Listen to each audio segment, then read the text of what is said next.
আজই ডাউনলোড করুন আর এনজয় করুন আপনার পছন্দের শো। এই আদালত ডিএনএ টেস্ট করার নির্দেশ দিচ্ছে। ব্যাস, কাল সকালে আমরা বাবাকে নিয়ে হাসপাতালে যাব, তারপরই সব সত্যিটা সবার সামনে চলে আসবে। যাহা বলিব সত্য বলিব, সত্য বই মিথ্যে বলিব না। এই মেয়ে তো সত্যি সাংঘাতিক। ভরা আদালতের সামনে এখন আমাকে খুনি টুনি না প্রমাণ করে দেয়। একবার যদি জানতাম বড় রাজাবাবু বেঁচে আছে, রুদ্র ফেল করেছে, তাহলে তো আমি অন্য খেলা খেলতাম। নৃসিংহদেব এবার যেন সত্যিটা প্রকাশ পায়।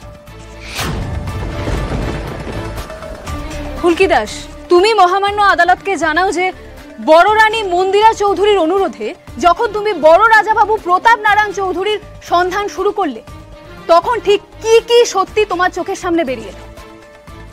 ধর্মাবতার, আমি বড় রাজাবাবুর খোঁজ শুরু করি পুলিশের সাথে, বড় মার অনুরোধে। প্রথম যে সত্যিটা আমার চোখের সামনে আসে সেটা হলো বড় রাজাবাবু দুর্ঘটনাটা ঘটানো হয়েছিল।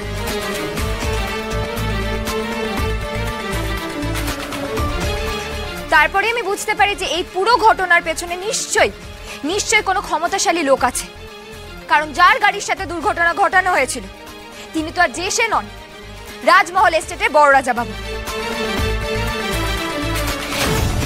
প্রতাপ নারায়ণ চৌধুরীর হাঁটুতে একটা জন্মের দাগ ছিল, সেটা ওই ব্যক্তির হাঁটুতে পাওয়া যায়নি।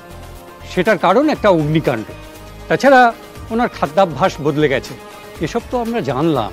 কিন্তু ম্যাডাম, আপনার কাছে কি কোনো এমন প্রমাণ আছে যার দ্বারা বোঝা যায় প্রতাপ নারায়ণ চৌধুরী এখনো জীবিত এবং ইনি সেই ব্যক্তি?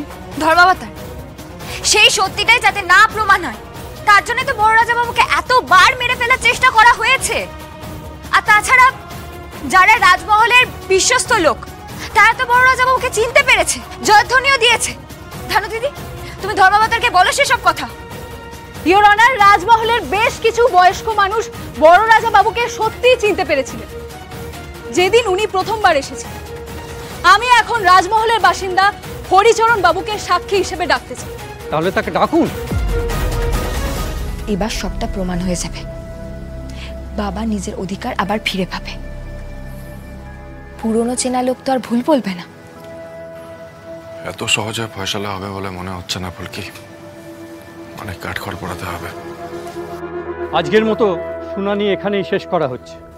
যেহেতু এখানে উপস্থিত শ্যামানন্দ বাবাই যে রাজমহলের বড় রাজাবাবু, তার কোনো বাস্তব প্রমাণ আদালতে পেশ করা হয়নি, সেই হেতু এই আদালত ডিএনএ টেস্ট করার নির্দেশ দিচ্ছে।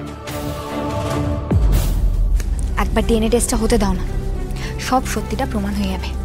পরীক্ষা আদালতের লোকজনের সামনেই হবে, পুলিশও থাকবে সেখানে, তাই আশা করছি এখানে কোনো রকম কারচুপি হবে না। না দা ভাই, কোনো রকম কারচুপি হবে না, সেইটুকু বলতে পারি।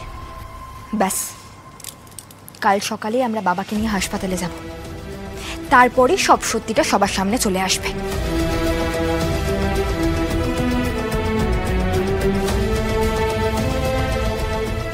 বাবা, আমরা সবাই মিলে একসঙ্গে যাব ডিএনএ টেস্ট করাতে, বুঝেছো তুমি?